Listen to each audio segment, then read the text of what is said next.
And now it's Deborah Cobalt Live in the Little Italy podcast.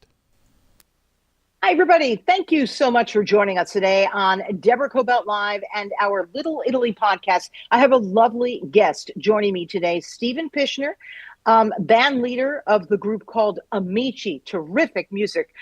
We are either going to be playing some later or we're going to have him sing for us a little bit toward the end of our show, so stay tuned. Stephen is also a songwriter and composer, and honestly, he is steeped very much in all things Italian and especially Italian tradition and heritage. This is something that runs through his family. His siblings are also deeply involved in the arts and Italian heritage. And I was very attracted to Stephen's work, number one, because he kept sending it to me. Right, Stephen? You did. That's And right. number two, I love the fact that you're from West Virginia. I didn't know about the Italian culture in West Virginia, and this being part of the Little Italy podcast, we want to talk about Italians from everywhere. So, Stephen, thank you for joining us. And I'm going to have you start by telling us a little bit about you and the Italians in West Virginia. Well, I am from West Virginia. Obviously, I was born here. My grandparents came from Calabria in the 1920s. They came to West Virginia, I think also not beyond work, but I think also because the land looks similar to home, looks similar to Calabria with the mountains and everything. Hmm. And they worked in the coal mines. They got married. They had families. They did the best they could to put food on the table. They were faithful people to the church. And because they took a risk, I'm talking to you today. Yeah. So, So it was your grandparents who first came, right? exactly, yes. Because many of the Italians who came here, right? We know about the ones who went to New Jersey and New York and the Northeast. And many, of course, came out here to California. But we don't often hear about those Italians who worked hard in the coal mines. What was life like in West Virginia during that time when the immigrants came? Well, it was very poor. Italians weren't well received. There was a lot of discrimination. Hmm. They were the other people. They were those people. They stayed in there with their own families and in their own neighborhoods. My grandfathers worked, oh my God, long hours alongside other people who didn't speak English as well. I remember one of my grandfathers telling me that sometimes he would work next to a person who spoke Spanish. They were from Spain, and the languages were so similar that they could talk to each other, and Yeah. and yeah. But and we also had a terrible mine explosion in the early 1900s in a place called Oh. Monongah that was not too far from where it's not too far from where I live, and it took over somewhere between 300 and 500 lives. Most, if not all of them, were immigrants. Majority of them were Italians. And later that story was discovered, and people from those regions came to Monongah to erect monuments and have a memorial about this. But it was terrible. It was a terrible time. They had so many bodies, they had to have wooden caskets up the streets and for people to come and identify. So Italians did not work in the best of conditions. They did not live in the best of conditions, but they stayed and they worked and they became good elements of society and contributed, and they got their kids to go to school as best they could, and here I am, a few generations later. My grandparents were the first. My parents were the first Italian Americans, and then I'm the next generation from that. So growing up was all things Italian. Was that in your household? Everything from the Oh food yeah, to the music to the arts. Talk to me about that because, yeah. you are who you are today based on, what you were exposed to as a kid. Exactly. And the other thing is, we didn't know that we were being like, we didn't know that we were different. We didn't know that it would be the things that we would talk about today. I mean, today we look backwards and we go, oh, we did this because this was just normal. Your Yeah. cousins lived next door to you. Your grandmother lived next door to you. The other one lived not too far away. Sunday was a big day for pasta, and we had foods that we made, and my grandparents always made certain kinds of things at certain kinds of times of the year. Seven fishes at Christmas. We just thought this was what it was. We didn't really know. I mean, like that. That was not maybe normal, I guess, to others, but when friends would come and visit, or they'd be like, "You all eat this much?" or "Why are all these people here on Christmas Eve?" or those kinds of things. And we listened to music. I thought for years my grandfather was listening actually from radio from Italy, but it was a radio show from about 20 minutes away. But the guy on there had all these Italian records, real records that they spun, and it was called the Italian Hour with Nick Fantasia from Fairmont, West Virginia, and we would listen every Sunday. My grandfather, it was called the Italian Hour, but it was on like for 3 hours, you know. And you could even hear the crackles in the old albums, you know, as the needle went around, you know, on the record and everything. But we would listen, and I had learned and listened to all those songs, and to me, those were just familiar melodies, and it was just common stuff that I grew up with. But do you still have family all nearby? Yes, I do, and family also in Italy too, and I maintain contacts as best I can with the ones in Italy too. Oh, that's wonderful. Where are they, and how often have you gone, you know, to see them and meet them and all that? I've been there 7 times, and also on my mother's side, they came from a city called San Giovanni in Fiore. It's in Cosenza, around the ankle of the boot, you could say, and it's home to a catacomb with the man whose name is Gioacchino da Fiore, who was mentioned in Dante's Divine Comedy. That tells you how steeped in history the place is. And then on my dad's side, they came from a city called Cavologna. It's in the Reggio di Calabria province, and it's about 3 hours away. And I've been to both places, and they're towns that are like not on the way to a lot of places. They're a little bit out of the way, and I enjoy being there, and I have to retune my ears for the language, because many times I run into people who speak the dialects of those different cities, and it's a little harder for me sometimes because I just speak just like national Italian. That's what I learned, but I can pick up because my grandparents said those words and said those kinds of things. Yeah.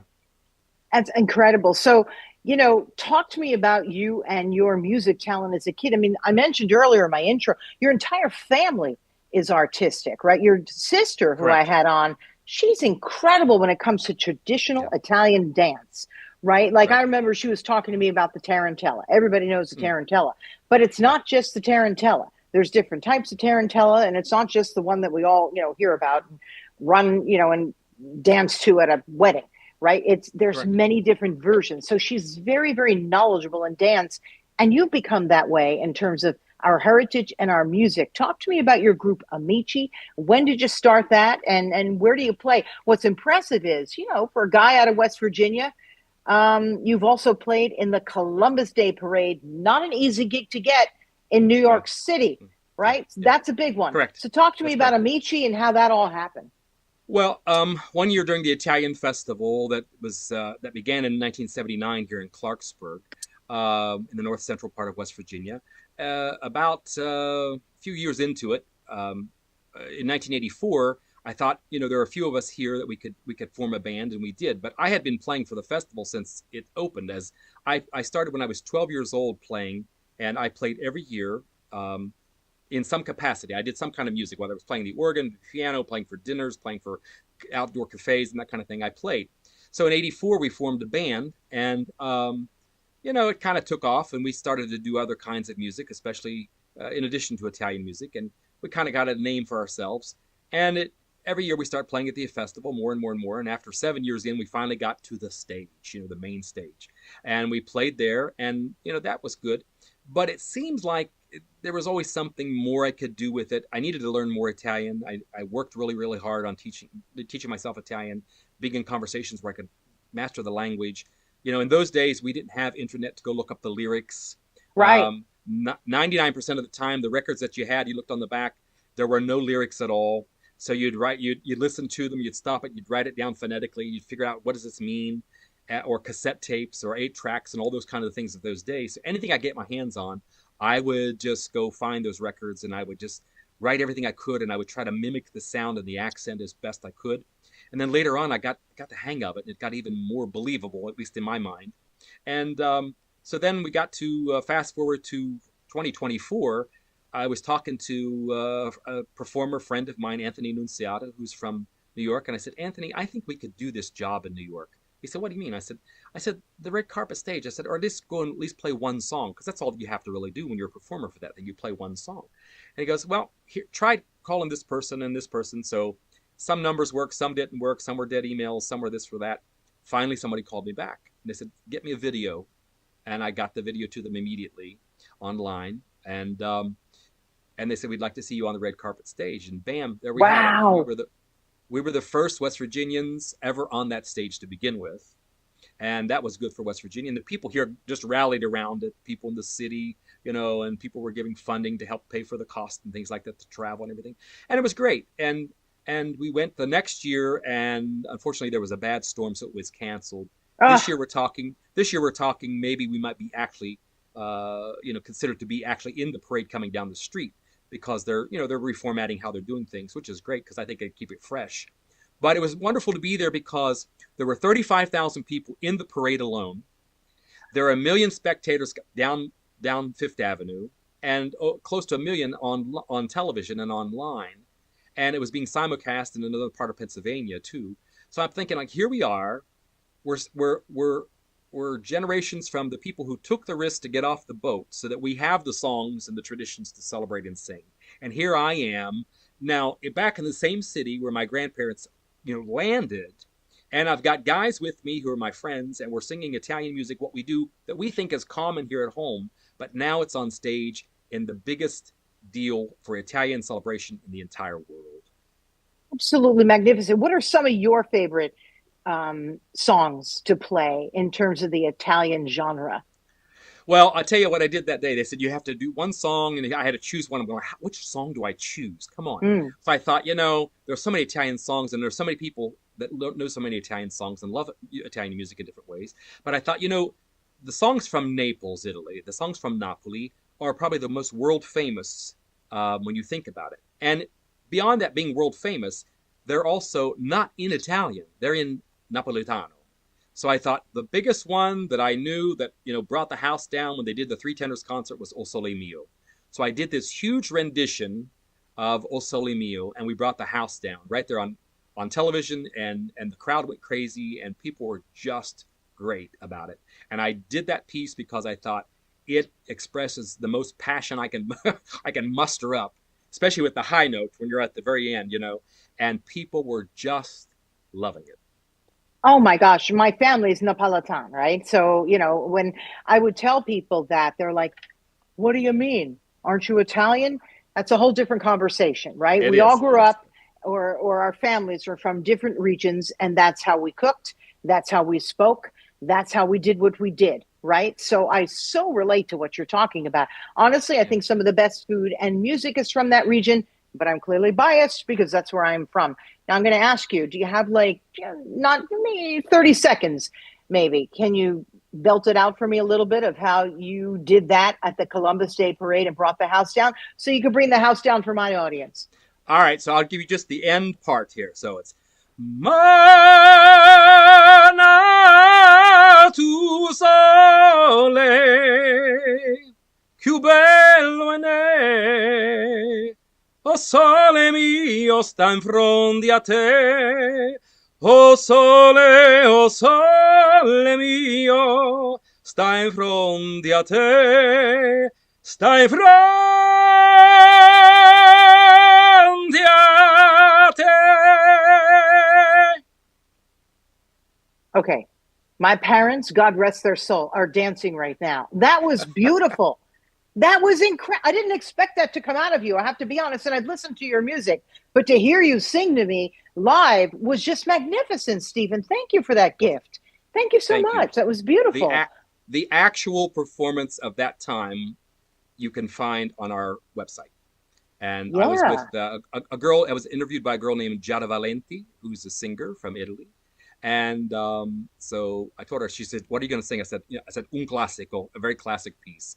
And if you can look on our website, amiciwv.com, and it's on there, the actual performance that they caught on ABC television. Yeah, It's absolutely beautiful. Do you have favorites that you love to sing? Clearly that one. But are there any that always absolutely make your repertoire?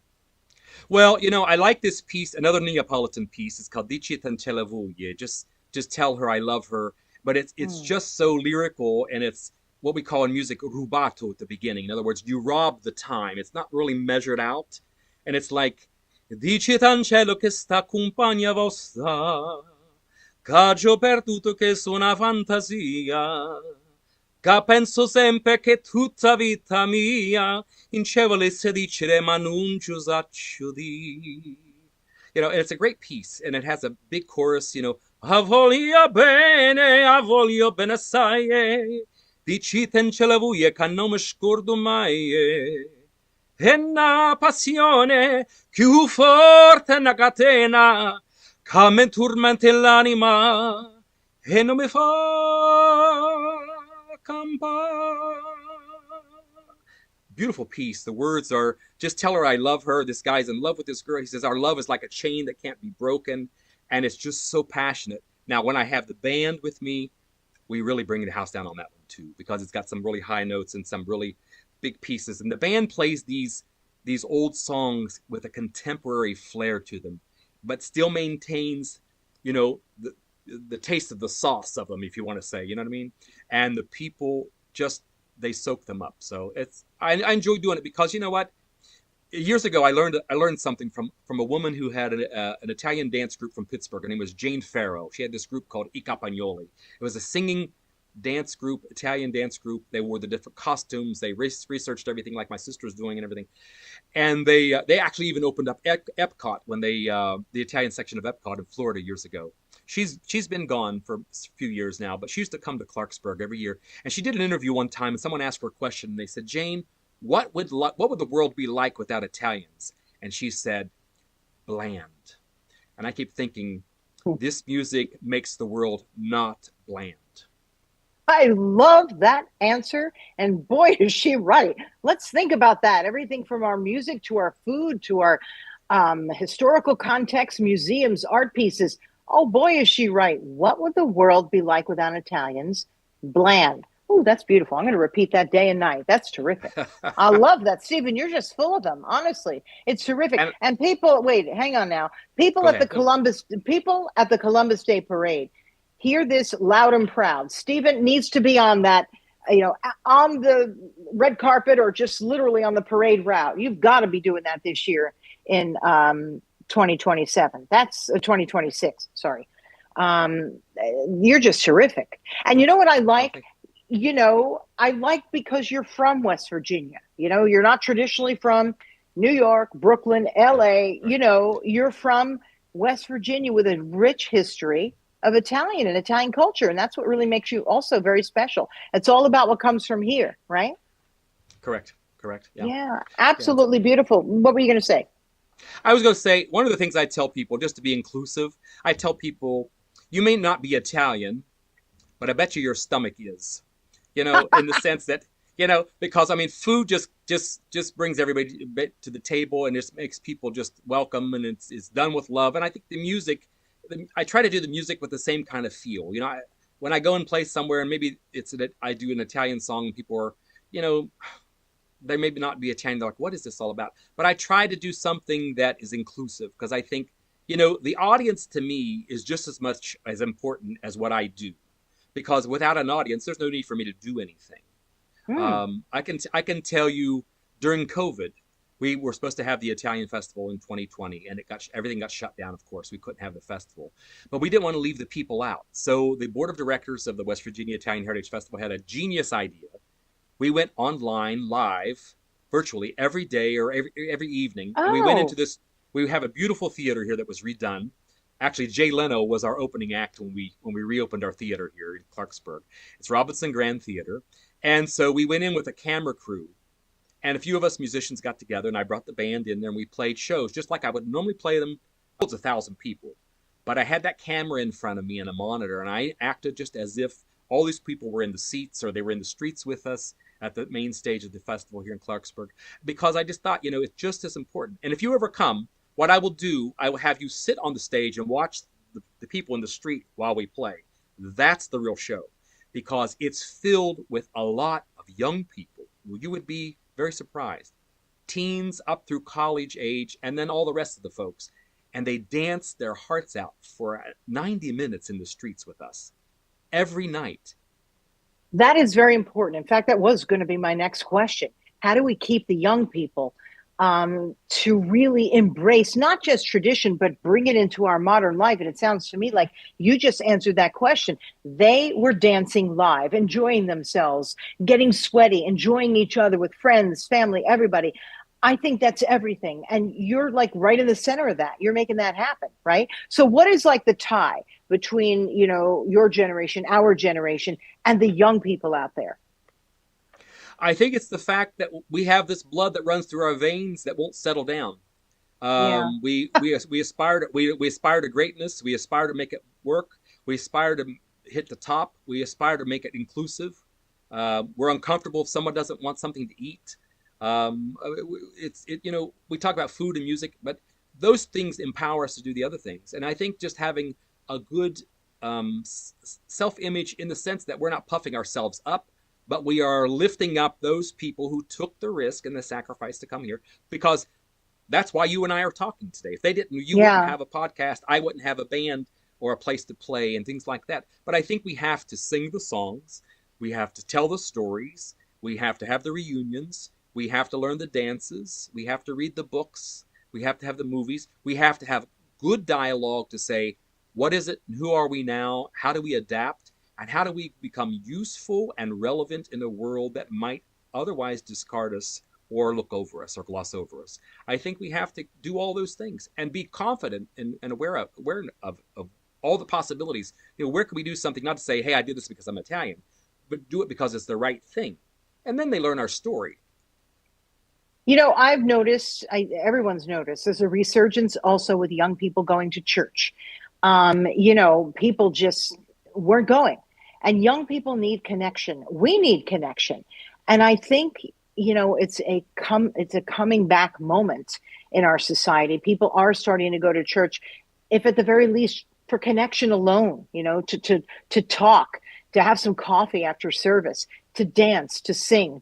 Are you seeing that? Because I know you also do a lot of, a lot of work in your church. Tell me, are you seeing that? I do. I do see it. And I tell you two things I think we have to be.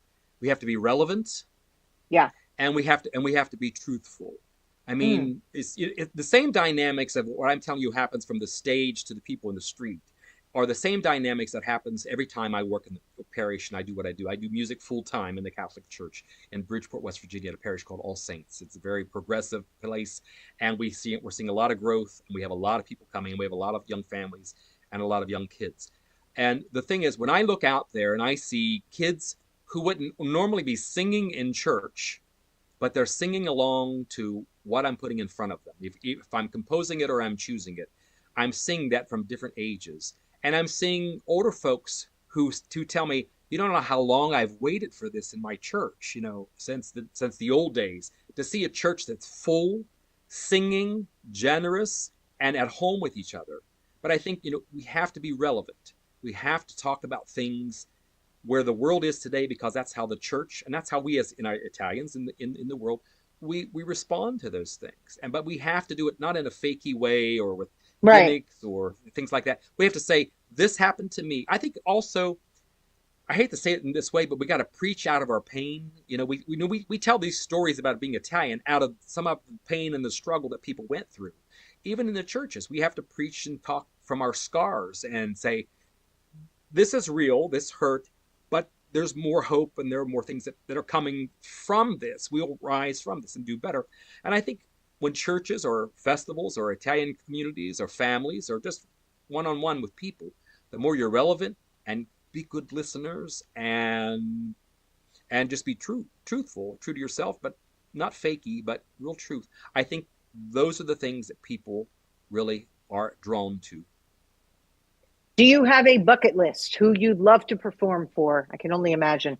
Tell me about it. Well, yeah, I would love to perform somewhere in a big city where there were a lot of Italians there and we were all at home with ourselves, not being critical of one another, but saying we're here to have a great time. It could be in Los Angeles, it could be in New York, but I'd like to be in a packed house where people just get it and they're there to enjoy every moment, put away the worries, put away the fights, put away everything that's negative, and just be positive for 90 minutes with AMICI. That's my goal. I was thinking you were saying the Pope. Well, I'm almost there. You know why?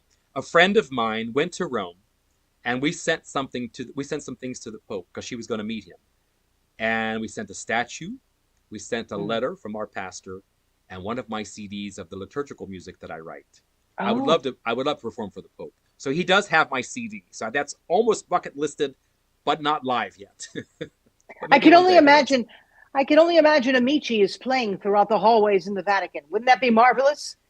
We Right? could, and I've got plenty of music that could do that gig too, you know. And I did play one time in Rome years ago. I Oh. played in I played at the Sheraton Inn in Rome, and there was a guy playing a piano. My uncle was with me, and Oh. he went over there and says, "Hey, can my nephew play?" He says, "Sure." So I played in the bar, and I sang one time. You'll love this. I sang one time. My cousins decided we were all going to go in Napoli to the house where the first margarita pizza was ever made. The family who Oh. made that. So we went to the house, and it was a restaurant. And I was there, and my cousins told him, "We're bringing our cugino dell'America, che canta, you know, our cousin who sings from America." So I was sitting at the table, and this guy was playing guitar, and he comes in and he told me in Italian. He says, "Your relatives say that you're a singer. We want you to sing something." So I sang "O Sole Mio" there at the restaurant, and the people went crazy, you know, and like, you know, this is one of our own, but he lives in America, and, you know, that kind of thing, you know, and it was fun. But I think one of the things, music, it really unites us, and I'll be entertaining with the band pretty soon, because there's a huge marching band coming to a city not far from us for a strawberry festival in Buchanan, West Virginia, and they invited us to be the Oh. band to play on the street that night. So I'm probably going to have a crowd of Romans who are going to be listening to us play, and I think we're kind of going to be the bridge ambassadors of music for that night at the festival. But we do a lot of Italian festivals. I do what I can. I keep working. I got a lot to learn. I'm in the studio, some recording. I'm reading. Every day I'm speaking Italian or reading or trying to figure out what it is I don't know that I need to learn. I love your passion for what you do, and I love your passion for who we are as Italians. You make us look good, and what do I mean by that? You keep our heritage alive and going, and you're bringing that into the future. That's what's most important. Young people have to realize that, you know, the Italian culture is way more than just, you know, American meatballs, right? I mean, we are so much, we are so rich, and we're so fun. And I love the fact that you bring that to the table. I mean, you send me stuff all the time, and I do look at it and I think, man, this guy's incredible, which is why I really wanted to have you on. Your passion for all things Italian is really infectious. And I really thank you, Stephen. I thank you so much for joining us. I really hope we get to see you in the Columbus Day Parade this year and even next year, and then some. Who knows? Who knows? Because you're so talented and you deserve, I'd like to say a seat at the table, but you deserve to be sort of walking that path with everyone else there. Thank you so much for joining us. Any parting words or any parting song that you want to say to us or sing to us before we let you go? Well, you know, I think that one of the finest things to do is to be able to talk about stories that you've lived in and share them with people, because I think that's, you share some of you, and I Yeah. think maybe just for a little bit of a end of a song. I don't know how much we had, 30 seconds or something like that. I think one of the most beloved songs that I sing that people like to hear and I get requested for is the song "Mama," and I'll just sing you just a few lines of it. Mm. Mamma, solo per te la mia canzone vola. Mamma, sarai con me, tu non sarai più sola. Quanto ti voglio bene, queste parole d'amore che ti sospira il mio cuore. Forse non si usano più, mamma, ma la canzone mia più bella sei tu la vita, e per la vita non ti lascio mai più. Absolutely magnificent. Thank you so much, Stephen, for joining Thanks us. for the opportunity to speak with you. Absolutely, for sharing with us. And I know you've got a lot of stories to tell, so we'll have you back too. I would Yeah, really sure. enjoy that. I'd love to have you Yeah. back. You know, I just sort of wanted to introduce my audience to you and sort of the joy that you brought me with your music. So thank you Thank you very much. so much for your enthusiasm, for all of it, and for your talent. And everybody, you can find my interview with Stephen Pishner on Deborah Cobalt Live and the Little Italy podcast, mostly on YouTube. We will replay it also on Facebook. And then we have promos that we'll sprinkle all throughout our social media, primarily on. Yeah, so that'll be great. So once we get those going, you can see them on our Instagram and anywhere else. And please tell your friends about our show today with Stephen Pishner. Yeah, it's really great. So sharing with our audience. Yeah, we appreciate it. And everybody, we will see you next time. As always, if you have an idea for our show, let us know. Just reach out and DM us over on Instagram in particular, the way Stephen has. I have to tell you, you've really nailed that one. You know, and I said, my gosh, this guy is so passionate, and boy, you've really got the goods just to back that up. So thank you so much. I appreciate it. And everybody, please spread the word about our show, and we will see you next time. Bye-bye.